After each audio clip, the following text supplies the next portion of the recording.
जय हिंद फ्रेंड्स। कैसे हैं आप सभी? तो उम्मीद है आप सभी बहुत बढ़िया होंगे और बढ़िया तरीके से अपनी स्टडी कर रहे होंगे इस लॉकडाउन में भी। तो जमकर मेहनत करते रहें कंटिन्यू, ताकि पढ़ाई में जो गैप है वो ना बने और इस समय का बहुत बेहतरीन तरीके से आप फ़ायदा उठाते रहिए। तो आज आपका स्वागत है एक नए लेक्चर में, जिसमें हम बात करेंगे रियल नंबर। और रियल नंबर के हम बेसिक्स तो हम इससे प्रीवियस लेक्चर में कर चुके हैं, आप प्रीवियस वीडियोस को देख सकते हैं इसमें। और आज हम उसके आगे के टॉपिक्स को डिस्कस करते हैं। तो रियल नंबर,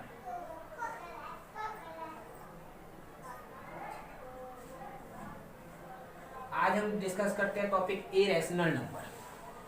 पहले मैं आपको हिंट देता हूँ, इंट्रोडक्शन देता हूँ। इरेशनल नंबर क्या होता है? Irrational number, the number which is not rational. वो ये नंबर क्या होते हैं? इरेशनल होते हैं, जिनको हम पी बाई क्यू की फॉर्म में रिप्रेजेंट ना कर सके। और साथ ही साथ हम ये कह सकते हैं कि इरेशनल नंबर क्या होते हैं? यदि कोई भी नंबर रूट के अंदर प्राइम नंबर आ जाए, जितने भी प्राइम नंबर है यदि वो स्क्वायर रूट के अंदर आ जाए तो सारे नंबर क्या बन जाएंगे? इरेशनल नंबर बन जाएंगे। वो सारे नंबर क्या बन जाएंगे? इरेशनल नंबर बन जाएंगे।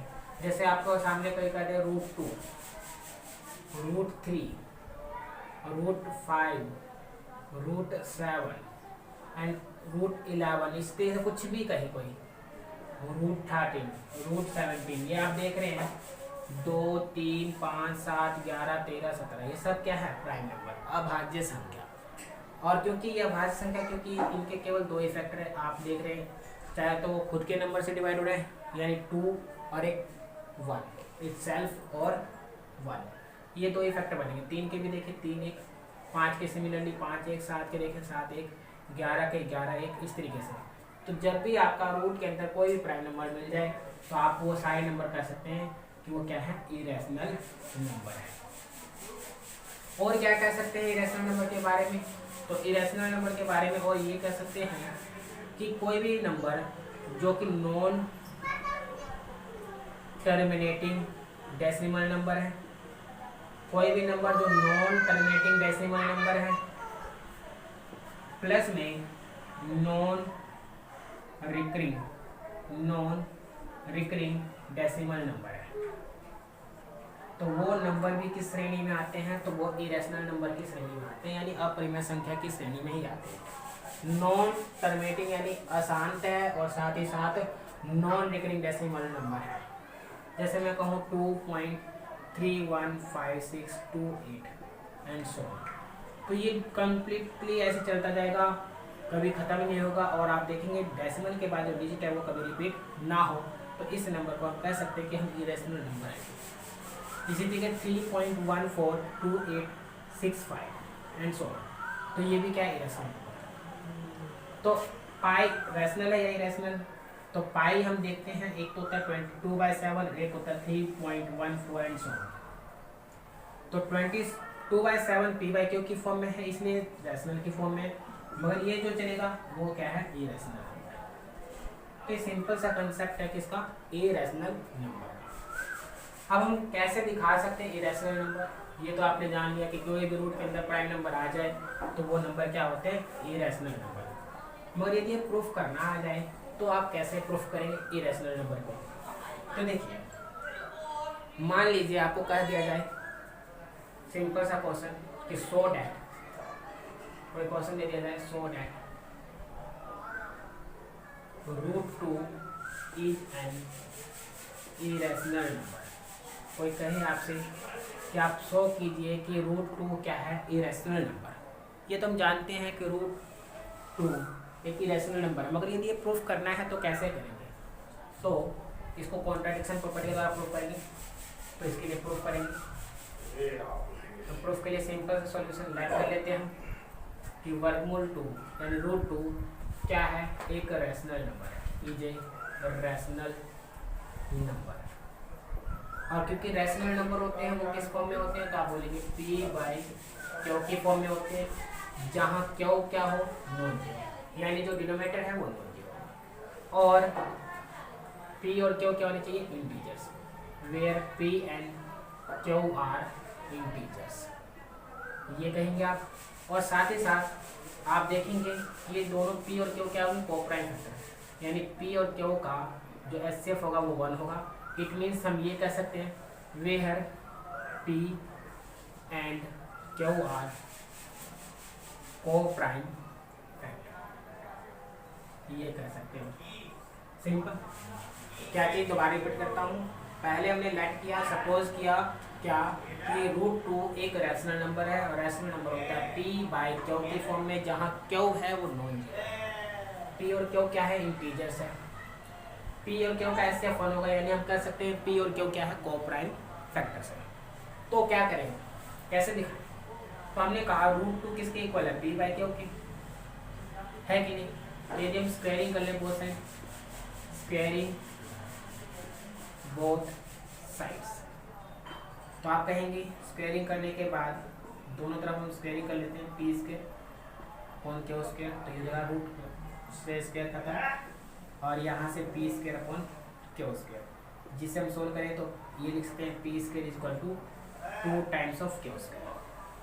तो देख रहे हैं पी है वो 2 का मल्टीपल है, पी स्क्वायर है 2 का मल्टीपल है, यानी पी स्क्वायर 2 से डिवाइड हो जाता है, यानी 2 है वो डिवाइड करता है किसको, पी स्क्वायर को। हम ये कह रहे हैं कि 2 है वो डिवाइड करता है पी स्क्वायर को, तो हम ये भी कह सकते हैं कि 2 है वो डिवाइड करेगा पी को आल्सो। यदि 2 डिवाइड करता है पी स्क्वायर को तो 2 पी को भी डिवाइड करेगा, और 2 पी को डिवाइड करेगा तो 2 यदि पी को डिवाइड करेगा यानी पी है वो 2 का मल्टीपल होगा। तो हम इससे क्या कहेंगे, निष्कर्ष निकालेंगे कि P is the multiple of 2। समझ रहे बात को? दोबारा से रिपीट कर रहा हूँ, यदि स्क्वायरिंग किया तो 2 equal to P square by Q square आ गया, जहाँ पी स्क्वायर की वैल्यू हो जाएगी 2 टाइम्स ऑफ क्यू स्क्वायर। तो पी स्क्वायर 2 का मल्टीपल है, यानी 2 है वो पी स्क्वायर का, 2 है वो पी स्क्वायर को डिवाइड कर रहा है। हमने लिखा 2 पी स्क्वायर को डिवाइड कर रहा है तो पी को भी डिवाइड करेगा, और पी को डिवाइड करेगा यानी पी है वो 2 का मल्टीपल होगा। तो हमने कहा पी 2 का मल्टीपल है, where M is an integer, M is an integer, ये कह सकता हूँ मैं। क्लियर बात? इस बात को नोट कर लीजिए आपसे। अच्छा, और क्या कर सकते हैं हम आगे? तो हमने कहा अब यहाँ तक हम पहुँच चुके हैं, स्टेप नंबर 1 हम मान लेते हैं इसको, स्टेप नंबर 2 स्क्वायरिंग किया। स्टेप नंबर 3 देखिए आप ध्यान से। तो हमने कहा पी स्क्वायर इक्वल टू 2 के स्क्वायर था कि नहीं?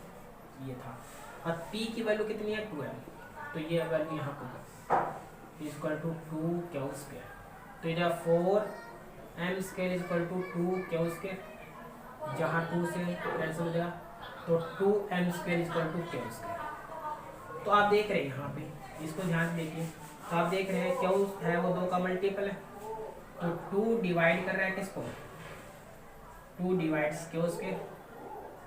अब 2 यदि क्यू स्क्वायर को डिवाइड करता है तो 2 डिवाइड करेगा क्यू को भी, 2 डिवाइड्स क्यू आल्सो कह सकते हैं। अब 2 यदि क्यू को डिवाइड कर रहा है, इसका मतलब 2 का क्यू है वो 2 का मल्टीपल रहा होगा तभी डिवाइड कर रहा होगा, तो मैं कह सकता हूँ 2 का मल्टीपल है। यहाँ m हमने इंटीजर माना, यहाँ n मान लेते हैं, तो q is the multiple of 2, यानी n लिया, where n is some integer, यानी सम इंटीजर कोई भी इंटीजर हो सकता है। क्लियर यहाँ तक? इसको मान लीजिए स्टेप इक्वेशन नंबर 3। दोबारा रिपीट कर रहा हूँ, √2 रैशनल नंबर, √2 रैशनल नंबर, तो rational number p by q के फॉर्म में, q non equal to 0, p और क्यू इंटीजर्स होंगे, ऐसे पी और क्यू का 1 होगा। स्क्वायरिंग किया तो ये जाए √2 का square 2 p square by Q square, p square equal to 2 Q square, 2 divide करता है पी स्क्वायर को, तो 2 आल्सो डिवाइड करेगा पी को, तो पी को डिवाइड करा यानी पी 2 का मल्टीपल होगा। हमने इक्वेशन नंबर 2 का ये वैल्यू हमने यहाँ पुट कर दी, तो यहाँ से q square equal to 2m square है, यानी 2 है वो क्यू स्क्वायर को डिवाइड कर रहा है, यानी 2 क्यू को डिवाइड कर रहा है, यानी क्यू 2 का मल्टीपल होगा। अब आप देख रहे हैं यहाँ स्टेप नंबर 4, स्टेप नंबर 4 ध्यान देखिए, तो यहाँ आप देख रहे हैं कि P इक्वल टू 2m और Q equal to 2n, P equal to 2m और Q इक्वल टू 2n। आप देखिए P और Q को, दोनों को देखिए ध्यान से, तो P और Q का दोनों का जो मल्टीपल है कॉमन वो कितना है, 2 है। P और Q का दोनों का कॉमन मल्टीपल कितना है, 2 है। तो हम कह सकते हैं from equation second and third, क्या HCF P एंड Q कितना आ रहा है आपके पास, 2 आ रहा है। HCF P और Q का कितना आ रहा है, तो आप कहेंगे 2 आ रहा है। और जबकि हमारा रिजल्ट क्या आना चाहिए था, 1 आना चाहिए था। आना कितना चाहिए था, 1 आना चाहिए था, मगर आ कितना आ रहा है, 2 आ रहा है। यानी क्या है ये, contradiction. It is a contradiction. आना चाहिए था 1 मगर आ रहा है SF 2।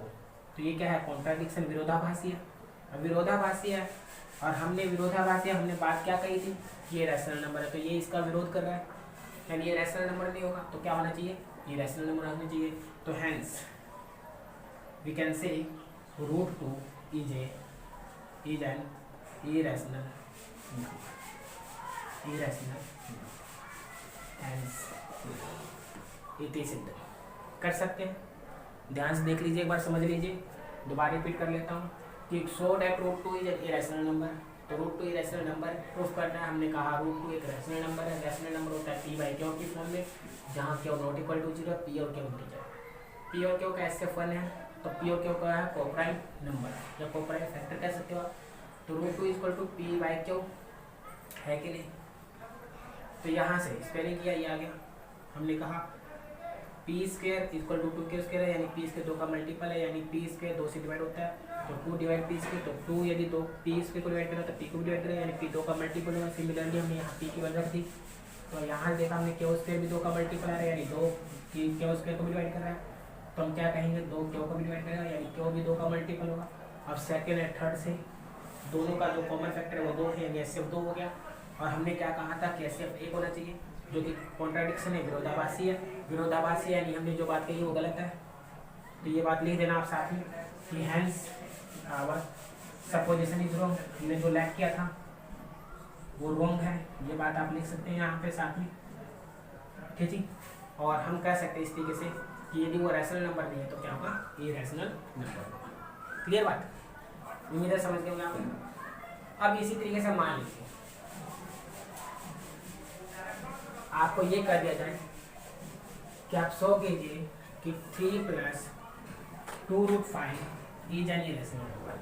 आप √2, √5, √7, √11 कोई भी नंबर, चाहे √2 हो, चाहे 5 हो, चाहे 3 हो, यदि एग्जाम में कोई भी क्वेश्चन आ जाए इस टाइप का, तो आप सारे क्वेश्चन इसी तरीके से कर सकते हैं। मगर यदि आप क्वेश्चन ये ना पूछ के ये पूछ लें कि प्रूफ कीजिए या 100 कीजिए कि 3 + 2√5 वो इरेशनल नंबर है, वे है √5 इज एन इरेशनल नंबर। जब आपको ये कहा जाए कि √5 है वो इरेशनल नंबर, यदि आपको ये कहा जाए 100 कीजिए कि 3 + 2√5 इरेशनल नंबर है, कब, जब √5 इरेशनल नंबर है, तो कैसे करें। तो सिंपल सॉल्यूशन, तो √5 इरेशनल नंबर है, तो हमें दिखाना है कि 3 + 2√5 क्या है, इरेशनल नंबर। तो लेट हम फिर दोबारा से वही मानेंगे कि 3 + 2√5 क्या मान लेते हैं, एक रैशनल नंबर है, इज ए रैशनल नंबर, हमने ये मान लिया। और रैशनल नंबर फिर वही सेम बात कहेंगे 3 + 2√5, क्योंकि ये रैशनल नंबर है तो p/q की फॉर्म में होगा, जहाँ q क्या होगा, नॉट इक्वल टू 0, और p और q क्या होंगे, integers, where p and q are integers. ये बात हम कह सकते हैं। And HCF of p and q is equal to 1, यानी हम कह सकते हैं, इट मीन्स ये भी हम कह सकते हैं कि p and q are coprime number, क्योंकि दोनों का फैक्टर एक ही है, कोप्राइम नंबर। ये पूरा हमने कहा इक्वेशन नंबर। अब यहाँ से दोबारा हमने कहा 3 + 2√5, ये स्टेप नंबर 1। स्टेप नंबर 2 है 3 + 2√5 किसके इक्वल है, p/q। तो यहाँ से आप क्या कीजिए, +3 की जगह तो आप कहेंगे 2√5 किसके इक्वल हो जाएगा, p/q -3, और इसको सोल्व करेंगे तो आप आंसर लीजिए q आ जाएगा, तो p में 3q, ठीक है। तो आप कह सकते हैं कि 2√5 इक्वल हो गया p - 3q अपॉन में q, और यहाँ से आप कह सकते हैं कि √5 की वैल्यू क्या आ जाएगी, तो ये इधर आके डिवाइड होगा, तो p - 3q अपॉन में 2q, है कि नहीं। अब आप देख रहे हैं ये क्या है, इरेशनल नंबर, ये क्या है आपका irrational number, p and q क्या है, इंटीजर्स, तो इंटीजर माइनस इंटीजर इंटीजर आएगा, बोलो आएगा कि नहीं आएगा। और नीचे क्या इंटीजर इंटू इंटीजर इंटीजर आएगा। और इंटीजर बाय इंटीजर क्या होता है, rational number. Integer by integer क्या होता है, रैशनल नंबर। क्योंकि हमने कहा है पहली बात रैशनल नंबर है, पी का चौथे फॉर्म में होगा, वही सेम बात। अब यहाँ से हमने कहा प्लस का 3 इधर आके माइनस, ये ऐसे में आके यार √5 में लगी। √5 हमें कहा गया रैशनल नंबर है, ये integer integer minus integer integer आ गया, इंटीजर इंटू इंटीजर इंटीजर आ गया। इंटीजर बाय इंटीजर क्या होता है, रैशनल नंबर। जबकि ये किसके इक्वल है, रैशनल नंबर के। इरेशनल नंबर रैशनल नंबर के कभी इक्वल हो सकता है नहीं, तो इट इज ए कॉन्ट्राडिक्शन। हम क्या कहेंगे कि ये कॉन्ट्राडिक्शन है, इट इज ए कॉन्ट्राडिक्शन। अब क्योंकि कॉन्ट्राडिक्शन यानी विरोधाभास है, तो हमने जो माना है वो रॉन्ग है, hence our position is wrong. हमने जो लेट किया है इसका मतलब वो गलत है, आवर पोजीशन इज रॉन्ग। और हमने क्या लेट किया था, ये रैशनल नंबर है। अब ये रैशनल नंबर नहीं होगा, यानी इसका मतलब रैशनल नंबर नहीं होगा, तो क्या कहेंगे, ये रैशनल नंबर। तो hence we can say 3 + 2 √5 is an irrational number, irrational number, hence it is कर सकते हैं। तो उम्मीद है आपको समझ में आ गई की बात। तो इस तरीके से आप कंटिन्यू कर सकते हैं अपनी स्टडी। और कोई भी प्रॉब्लम कोई भी समस्या हो तो आप बताते जाइए कमेंट सेक्शन में, या किसी भी तरीके से आप बता सकते हैं। तो आज के लिए इतना ही, फिर मिलेंगे। जय हिंद, जय भारत।